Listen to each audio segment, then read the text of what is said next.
Olá! Este é o podcast Contabilidade Essencial Hoje, Amanhã e Sempre. Uma iniciativa do Conselho Regional de Contabilidade do Estado de São Paulo, voltada para todos os profissionais do setor, escritórios de contabilidade e para empresas que contratam seus serviços. Mensalmente você terá aqui informações, opiniões e orientações importantes sobre contabilidade. CRCSP. Ano novo, declaração nova. Está quase na hora de os brasileiros acertarem as contas com a Receita Federal, produzindo a declaração do imposto de renda. Como acontece anualmente, profissionais liberais, trabalhadores e empresários devem apresentar os seus ganhos e gastos relativos ao ano base do exercício anterior. Existem dois tipos de imposto de renda, para pessoa física e jurídica.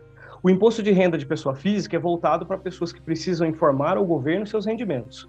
Já o imposto de renda de pessoa jurídica visa regularizar a situação das empresas, informando as movimentações fiscais e contábeis do negócio. Para evitar deixar tudo para a última hora, os primeiros meses do ano são ideais para começar a organizar os recibos e documentos considerados básicos. Já separe e guarde documentos que serão imprescindíveis para o preenchimento, tais como informes de rendimentos bancários, aplicações financeiras, recibos de despesas médicas e com educação, lista de aluguéis recebidos, dados dos dependentes, entre outros.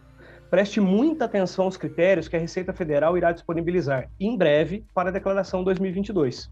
Os critérios e datas deste ano, até a gravação deste programa, não foram informados pela Receita. Para falar sobre esse importante tema, o podcast Contabilidade Essencial Hoje, Amanhã e Sempre, do Conselho Regional de Contabilidade do Estado de São Paulo, convido o conselheiro do CRCSP, Márcio Lério da Silva, empresário contábil, pós-graduado em controladoria, certificado em liderança e inovação pela Stanford University e membro da Comissão de Educação Profissional Continuada do CFC. Muito obrigado por ter aceito o nosso convite, Márcio. Olá, Eduardo. Eu que agradeço pelo convite. É uma satisfação estar aqui nesse podcast e poder esclarecer a respeito desse tema aí que logo mais vai estar muito presente em nossas vidas, né? Perfeito. Marcelo, se você quiser fazer a primeira, se você quiser abrir já com a primeira pergunta, depois desse... Vamos lá, então. Então, Márcio, todo começo de ano é o período que traz o maior volume de impostos, né, para pessoas físicas. Como que o contribuinte deve se planejar corretamente para que esses pagamentos não o sobrecarreguem? Bom, Marcelo, realmente, né, no início do ano se acumulam muitas despesas, né? Nós temos aí, por exemplo, a questão para quem tem filhos, né, escola, né? Nós temos a questão da matrícula, dos materiais, né, escolares, do uniforme. Temos também IPVA, né, no caso dos veículos, o IPTU, né, para os imóveis. Então, e além claro, do imposto de renda também, que em diversos casos, alguns casos, é necessário efetuar o pagamento na declaração de ajuste anual. Então é fundamental fazer uma programação, né, já no final do ano, para se preparar realmente para esses gastos, né? Geralmente no final do ano as pessoas recebem 13º, tem alguns rendimentos extras, né? Então é muito importante, interessante que se faça uma reserva financeira nesta época para que no começo do ano tenha a possibilidade realmente de arcar com esses gastos aí que são líquidos e certos. E outra dica também, né, Marcelo, é que você fazendo pagamento à vista, né, de alguns tributos, de alguns impostos, por exemplo, o IPVA, no IPVA você tem desconto de 9% fazendo o pagamento à vista, né, para quem tem essa condição, que realmente é um desconto interessante. No IPTU, já o desconto já não é tão grande, é 3%, né? Então, aí pode-se avaliar de fazer o pagamento à vista ou parcelado. Às vezes pode ser mais vantajoso até fazer parcelado e manter o valor em alguma aplicação financeira, mas é questão de se avaliar. Então, basicamente, acho que seria isso, né? Fazer um planejamento bem feito. Eu sempre costumo dizer, né, que as despesas recorrentes, o ideal é que se faça o pagamento à vista, né? Seja no crédito ou no débito, vamos dizer assim, PIX, enfim, as formas de pagamento, o ideal é que se pague sempre à vista, aquelas despesas recorrentes. E aquelas despesas que acontecem de forma pontual, Essa sim, eventualmente você pode fazer um parcelamento, né? Enfim, para se organizar dentro do seu orçamento, né? Mas sempre fazendo todo o planejamento e priorizando também esse pagamento à vista, porque muitas vezes você tem vantagens, tem descontos aí que são superiores, na maioria das vezes, de manter o valor em aplicações financeiras. Então, basicamente, seriam essas orientações, essas dicas que eu dou para essas despesas de início de ano, Marcelo. Márcio, e com o cruzamento de informações ficando cada vez mais apurado, qual que é a importância do apoio de um profissional contábil para a entrega correta dessa declaração do imposto de renda?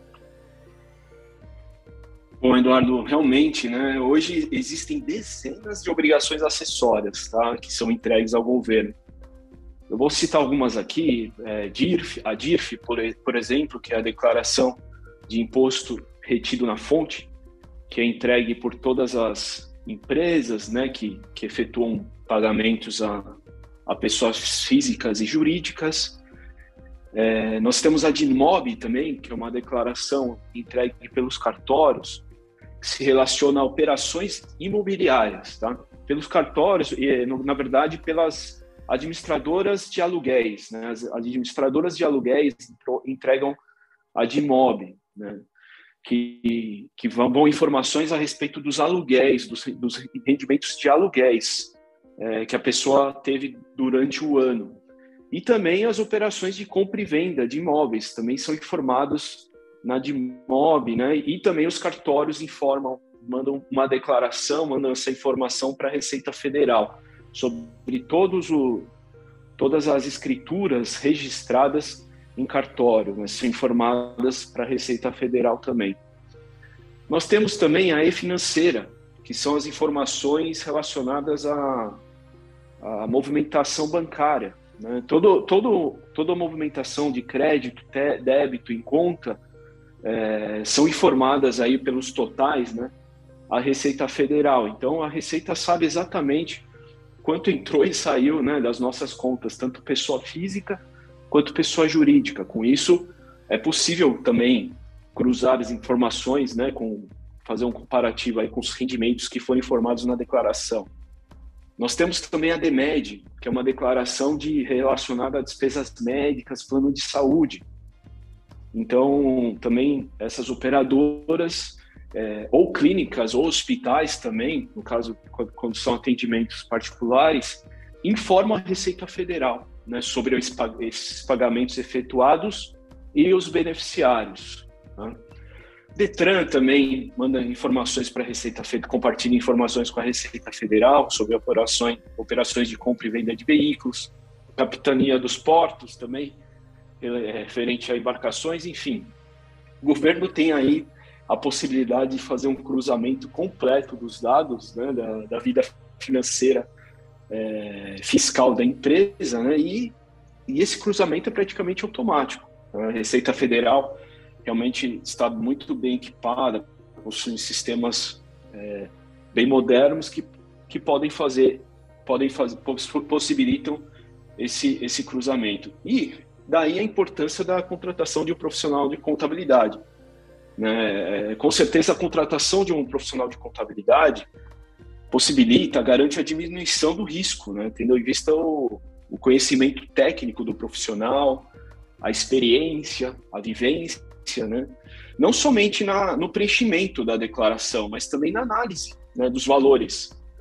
Precisa ser avaliado, né, principalmente os quesitos as informações de rendimentos, de despesas, né, analisar a variação patrimonial que houve no período, o caixa, né, o quanto que foi gerado de caixa, o quanto sobrou, para avaliar também se o custo de vida está compatível com as informações que constam na declaração, e também sugestão de redução da carga tributária, onde é possível também na pessoa física fazer um planejamento para até reduzir o imposto, né? E isso pode ser feito durante todo o ano, não só na época agora da declaração imposto de renda, que se inicia em março, né? Mas por todo exercício. É possível fazer um planejamento aí para para realmente reduzir a carga tributária também na pessoa física. A assessoria de um contador, ela também é indicada para o contribuinte que espera fazer uma declaração simples, mas que possui dúvidas quanto ao preenchimento correto das informações, ou ela é mais indicada para quem tem movimentações financeiras maiores, como investimentos e tal, Márcio? Olha, mesmo para aquelas pessoas que fazem declarações simples, é recomendável sim a contratação de um profissional da contabilidade, justamente para garantir a exatidão das informações. Infelizmente, né, como não é algo rotineiro para as pessoas leigas, vamos dizer assim, né, não contabilistas, né, não é algo que a pessoa tenha vivência, pode ser que se esqueça de preencher algum detalhe, alguma informação, não faça uma análise apurada da sua movimentação, mesmo não tendo muitos itens, muitas variáveis. E o profissional da contabilidade pode, com certeza, garantir a exatidão e eventuais problemas. Às vezes, por uma questão simples, a declaração pode ficar retida em malha fina e consequentemente, depois ser necessário retificar ou até apresentar documentação para a Receita Federal, que hoje em dia isso é possível fazer de forma online, né? Até antes da pandemia era necessário levar fisicamente, né, os documentos, agora é possível também fazer de forma online. Então, mesmo nas declarações simples, com certeza é recomendável aí contar com um profissional da contabilidade para ter maior assertividade na declaração, né, do contribuinte e enviar as informações aí a contento para o fisco e, consequentemente, ter eventualmente a sua restituição o mais breve possível ou fazer o pagamento correto, nem a mais e nem a menos do imposto devido na declaração de ajuste anual. Márcio, quais são os erros mais comuns cometidos pelo contribuinte?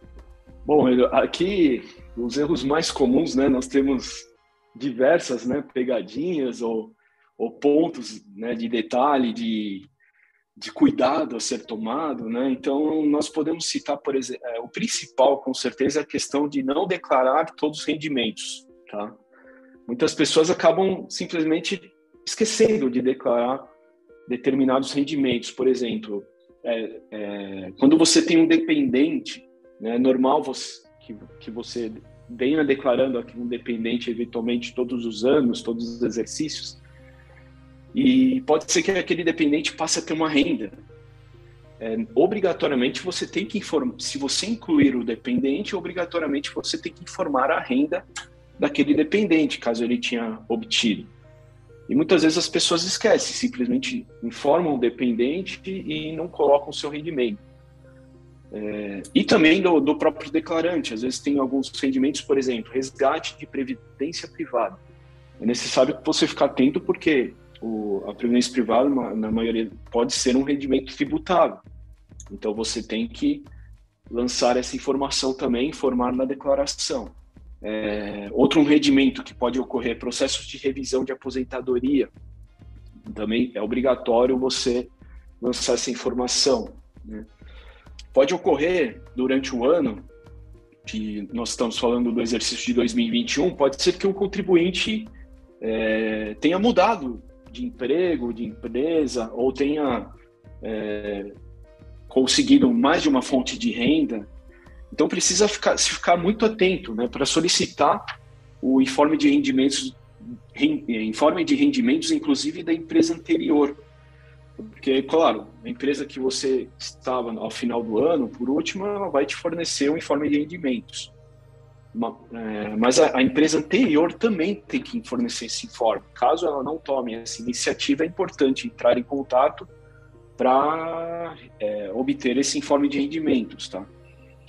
Um outro rendimento que geralmente também não acaba se passando é rendimentos de aluguéis. A pessoa às vezes tem um imóvel adicional e recebe um aluguel e acaba deixando. Então é importante também estar lançando essa parte de aluguéis de acordo o informe a ser fornecido geralmente pela imobiliária, caso tenha uma administradora de imóveis, porque a informação que consta na imobiliária é o que vai ser transmitido para a Admob. Então, é importante, lembrando que pode se abater nessa despesa de administração, essa comissão que é paga mensalmente para a imobiliária. Um outro rendimento também, Eduardo, que as pessoas acabam esquecendo de lançar é pensão alimentícia. É muito comum, às vezes, a pessoa tem um dependente, uma dependente, né, uma filha ou uma filha, e esta filha recebe uma pensão alimentícia. Caso você coloque esse seu filho como dependente, necessariamente deve ser lançado esse rendimento de pensão alimentícia. E aqui eu já aproveito e deixo até uma dica. Muitas vezes vale muito mais a pena entregar a declaração do imposto de renda do dependente de forma separada. Mesmo que seja uma criança de 1 ano, 2 anos, seja menor, você pode fazer a declaração do imposto de renda de forma separada. Hoje em dia, né, quando as crianças nascem, no momento que você registra a certidão de nascimento, já é atribuído o número de CPF, né, para a criança. Então, isso facilitou, justamente pensando até nisso também, porque a criança pode obter rendimentos, né, inclusive nos primeiros anos, tá, através de pensão alimentícia. Então, estrategicamente, pode ser feita uma análise e entregar essa declaração separada. No caso de pensão alimentícia, também é necessário efetuar o pagamento do imposto, né, porque às vezes as pessoas se esquecem também de que é obrigatório o recolhimento de carnê-leão para rendimentos de pessoa física, né? O recebimento de valores de pessoas físicas. Então, é de fundamental importância também se atentar ao pagamento mensal do carnê-leão, caso o rendimento seja superior, né, ao valor mínimo, que é de em torno de R$1.900. Caso seja acima de R$1.900, é importante que a pessoa verifique, né, se é devido o carnê-leão e faça o recolhimento mensalmente sobre o valor do rendimento recebido. Um outro erro recorrente também é a informação do imposto de renda retido na fonte. Isso é o cruzamento automático, tá? Se você não lançar o valor correto do imposto retido na fonte, que é o que vai determinar também a sua eventual restituição ou pagamento menor do imposto, que já foi a compensação, né, do que já foi recolhido durante o ano, é um fator de cruzamento automático, né, também da declaração. Temos aqui mais alguns itens, né, por exemplo, lançamento de despesas indevidas, né, com educação, por exemplo. É muito recorrente as pessoas, às vezes, lançarem cursos livres, né? Por exemplo, em curso de inglês, algum curso técnico específico, profissionalizante. As despesas de educação permitidas são somente aquelas oficiais, né? De educação básica, no ensino fundamental, no ensino médio, graduação, pós-graduação, inclusive mestrado, escrito sensu ou lato sensu, né, pós-graduações. E essas despesas oficiais de educação são permitidas. Agora, despesa de inglês, despesa de cursos de informática, por exemplo, não são permitidas, não é possível fazer a dedução. Uma outra despesa que geralmente as pessoas acabam lançando é despesas com medicamento, de vacina, inclusive, quando você toma vacinas numa clínica, né, e você faz um pagamento particular, também não é permitido a dedução do imposto de renda. Despesas médicas de outras pessoas. Às vezes pode ocorrer do contribuinte efetuar o pagamento de despesas médicas para um parente ou para outra pessoa que não é seu dependente direto. E a nota fiscal pode até sair no nome do próprio contribuinte, porém, quem foi o beneficiário foi um terceiro, que não é seu dependente. Mesmo que a nota fiscal esteja em nome do contribuinte, ela não deve ser lançada como uma despesa dedutível dele, porque não foi ele e nem o seu dependente o beneficiário. E isso é objeto de cruzamento de informações também, tá? Através da ADEMED, as clínicas de saúde, assim como os convênios médicos, enviam essas informações, né? E dentre elas, o responsável pelo pagamento da despesa e o beneficiário. As duas informações, os dois CPFs, tá? Sejam eles iguais, né? A mesma pessoa ou diferentes. Então, é muito importante também com relação a as despesas médicas, enfim. Esses são alguns exemplos, tá? Bom, um outro erro que pode acontecer, um equívoco, né, é o lançamento de dependentes indevidos. Por exemplo, o sogro e a sogra podem ser dependentes do contribuinte? Pode, desde que o cônjuge também seja, né? Então, caso o cônjuge não seja seu dependente, por ele já possuir uma renda, enfim, o sogro e a sogra não podem constar na declaração da pessoa como dependente. Claro, aí sua cônjuge poderia lançar os pais como seu dependente, esposo ou marido, enfim, né? Mas o contribuinte não poderia lançar o sogro e a sogra, caso o cônjuge não seja também seu dependente, tá? Outro erro que acontece, o mesmo dependente constar em duas declarações, precisa se tomar um cuidado de informar o dependente somente em uma das declarações. E aqui, por exemplo, quando se tratar de um casal, pode se avaliar se é mais vantajoso em uma ou outra declaração, tá? Não tem problema de você lançar tanto do esposo quanto da esposa, do cônjuge, enfim, qual que seja, você pode lançar a informação também em qualquer uma das declarações, aquela que for mais vantajoso, tá? Uma outra questão, Eduardo, que ocorre também é a forma de se declarar bens financiados, tá? O correto, o que é? Lançar realmente o valor do bem pago até aquele momento, até 31 de dezembro do ano calendário que está sendo informado. O que acontece? Às vezes as pessoas acabam informando o valor total do bem, lá em bens e direitos, né, o valor total que vai ser pago até o final, né, do financiamento, e informam em dívidas de ônus reais o valor que ainda se falta para quitar aquele financiamento. Tá? E não é dessa forma que tem que ser informado. Você tem que informar somente na área de bens e direitos o valor pago até o último dia do ano calendário que está sendo informado para a Receita Federal. Inclusive, isso é importante até porque você pode incluir no valor do bem os juros que você paga no financiamento para aquisição do imóvel, por exemplo, pode ser veículo também. Esses são os dois exemplos de bem mais comuns aí de serem financiados, mas qualquer bem financiado, você deve informar realmente o valor pago até 31 de dezembro do ano que está sendo informado. E inclusive com os valores de juros, de taxas, eventualmente, que são pagas necessárias para a aquisição daquele bem. Tá? Um outro erro constante, não lançar informações relativas a operações em bolsa de valores. Tá? É importante você declarar em dois locais na declaração de imposto de renda.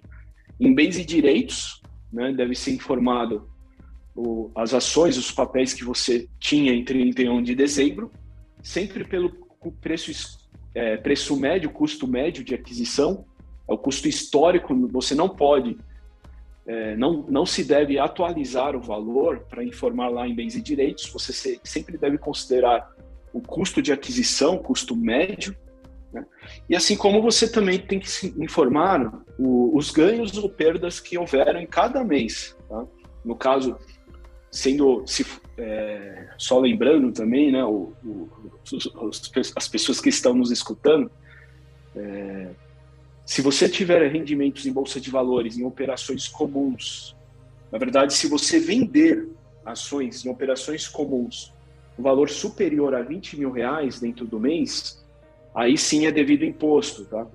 Se você vender até R$20 mil, não ganho, né? Mas sim venda até R$20 mil dentro do mês, você é isento do imposto de renda. tá? Isso nas operações comuns, isso não vale para operações de day trade, e que não tem isenção, e a alíquota é de 20% no caso do day trade, né? E nas operações comuns acima de R$20 mil dentro do mês, se paga um imposto sobre o ganho de 15%. Mas eu não tive ganho no mês, tá? Eu vendi 5, 10, 15 mil reais e tive uma perda, né? Tive um prejuízo dentro do mês. É importante declarar também esse prejuízo, tá? Porque esse prejuízo, né, que você teve no período pode ser compensado com ganhos futuros, tá? Então veja a importância de você ter um controle bem feito aí das ações, que hoje cada vez mais é comum, né, as pessoas investirem na Bolsa de Valores. Então você tem que ter esse acompanhamento e é importante fazer o lançamento dessa informação de forma correta, tá? Lembrando também que quem faz qualquer tipo de movimentação em Bolsa de Valores, independente do valor, pode ser 50, 100 reais no ano, passa a ser obrigado a entregar a declaração de imposto de renda, tá? Mesmo que os outros fatores não sejam alcançados, por exemplo, de rendimento. Mas se teve qualquer movimentação em bolsa, a pessoa é obrigada a entregar a declaração de imposto de renda, tá? Um outro erro, tá? Nós já falamos aí a importância de contar com um profissional da contabilidade. Porém, isso não substitui, né, a análise do próprio contribuinte de sua declaração. Então, a nossa recomendação é que quando você contar com um profissional, que o contribuinte também faça análise, porque ele que tem conhecimento aí da sua vida financeira, patrimonial. Então, é muito importante fazer essa análise e que, de repente, o profissional da contabilidade não desconheça algum detalhe, né, que eventualmente não tenha sido informado. Nessa análise pode ser sanado qualquer tipo de problema, tá? E uma última, né, um último exemplo aí de erros aí para auxiliar, para evitar aí qualquer situação é a dedução de qualquer tipo de doação. Lembrando que você pode até lançar qualquer doação efetuada para entidades, né, filantrópicas, por exemplo. Você pode informar o pagamento, porém, as doações dedutíveis são somente aquelas feitas para entidades ligadas ao Fundo da Criança e do Adolescente, por exemplo, o Fundo do Idoso, projetos autorizados pelos ministérios da Cultura, do Esporte, Cidadania, enfim. Não são todas as entidades que possibilitam a dedução do imposto de renda, mas somente aquelas realmente autorizadas pelo governo. Então, é importante também analisar em relação a essas doações efetuadas, fazer o contato com a entidade para garantir realmente que aquele valor, se você lançar, depois não seja cobrado pela Receita Federal, o imposto correspondente a essa dedução. Então, Eduardo, basicamente são essas observações, essas dicas aí que a gente coloca para os nossos ouvintes aí, evitar qualquer tipo de problema de situação nas declarações de imposto de renda. E quais são as penalidades, Márcio, que o contribuinte está sujeito se entregar a declaração de forma errada ou incompleta? Bom, Marcelo, a penalidade pela entrega de forma errada ou incorreta da declaração é uma multa. São multas, né, que iniciam em 20%, podem ir de 20% a 150%, tá? Até o valor da declaração, dependendo do tipo da incorreção que ocorreu. Mas hoje em dia não se justifica ser necessário essa questão de penalidade, de ter penalidade, tá? Hoje em dia é possível aí o contribuinte evitar isso. Claro, primeiro, contando com um profissional novamente, uma pessoa preparada para fazer a declaração, e segundo, fazendo o acompanhamento da sua declaração também no ECAC, tá?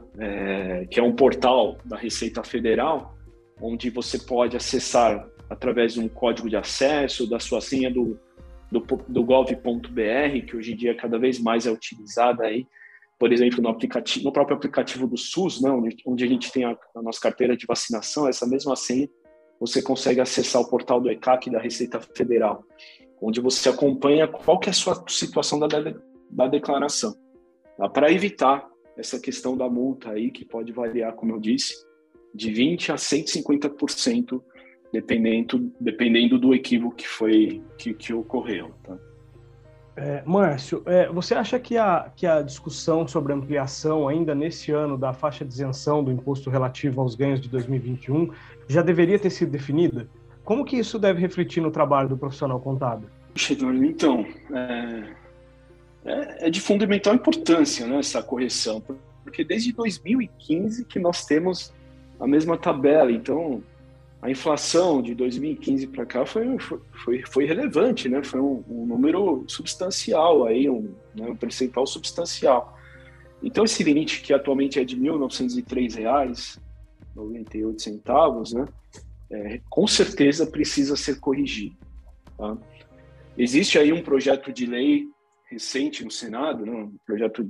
Existem alguns projetos, mas nós temos aí um mais recente, de dezembro aí no Senado, onde a proposta é ampliar para R$ 3.300, tá? o limite de isenção. Então, isso é muito importante, né? Para os profissionais da contabilidade, eu não vejo tanto impacto, porque isso vai acabar com que mais pessoas, né, acabam sendo isentas do imposto. Tá? Isso é bom, porque diminui a carga tributária, né? Gera uma distribuição aí de impostos, de carga tributária mais justa.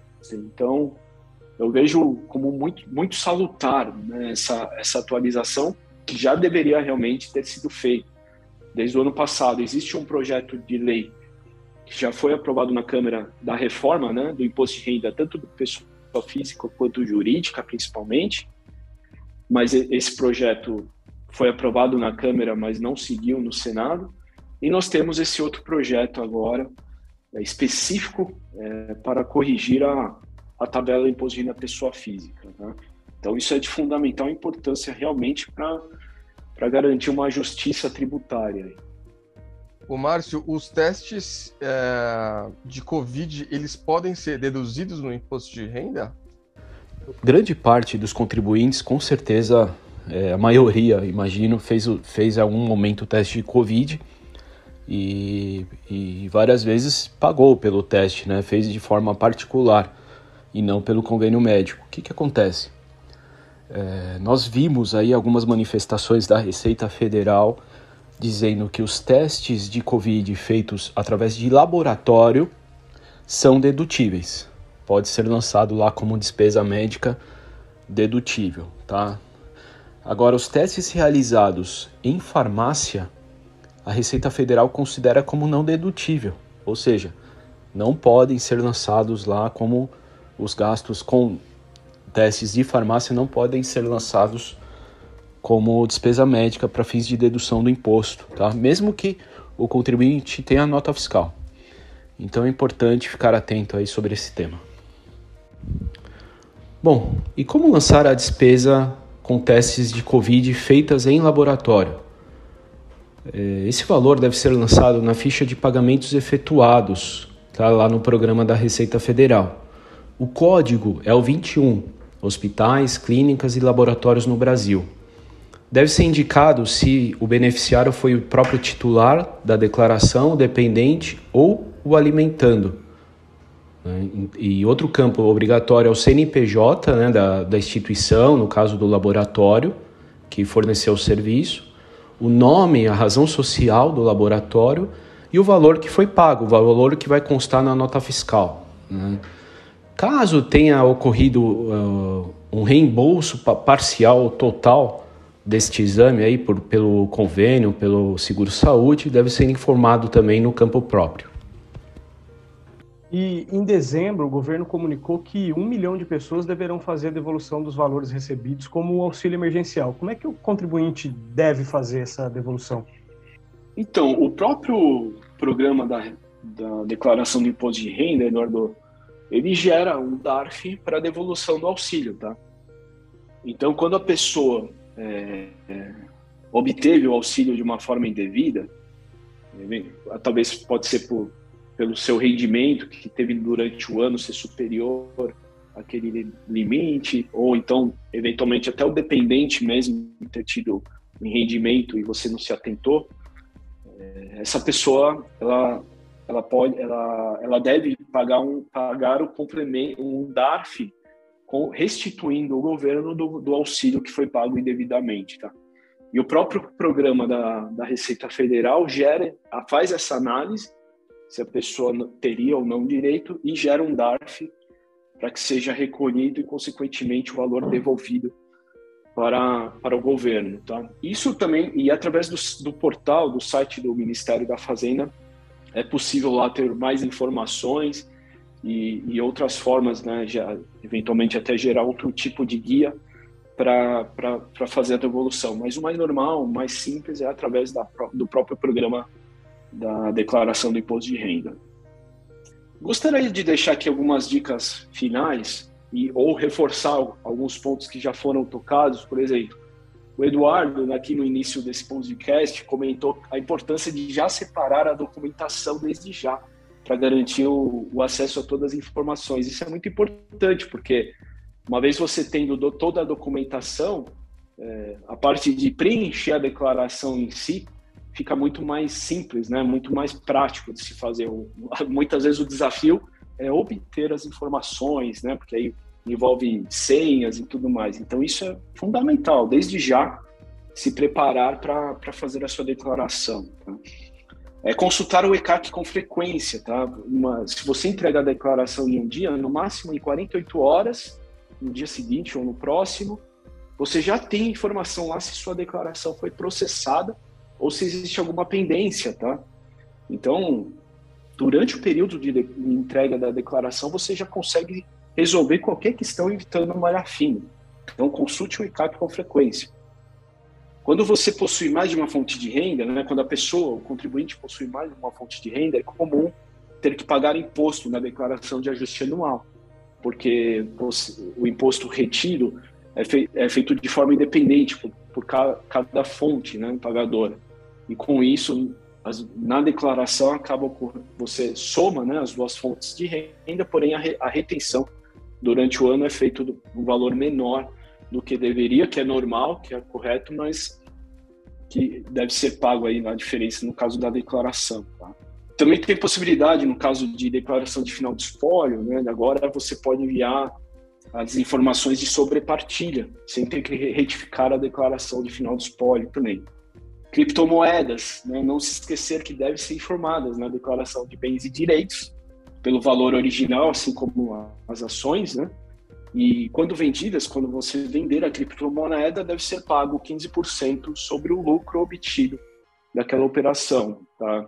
Começa com 15%, mas pode chegar até 22,5%, dependendo do valor do rendimento. Mas geralmente é 15%, porque a faixa só passa a aumentar quando é superior a 5 milhões o ganho. Então, para 99,9% acaba sendo 15% o imposto sobre o ganho. Então, é isso. Mais uma vez eu quero agradecer, em nome do nosso presidente José Aparecido Mayon, né, pela oportunidade e espero que o CRC tenha contribuído tanto para os profissionais quanto para o público em geral que são afetados aí e que vão em breve entregar a declaração do imposto de renda. Muito obrigado, Marcelo. Muito obrigado, Eduardo.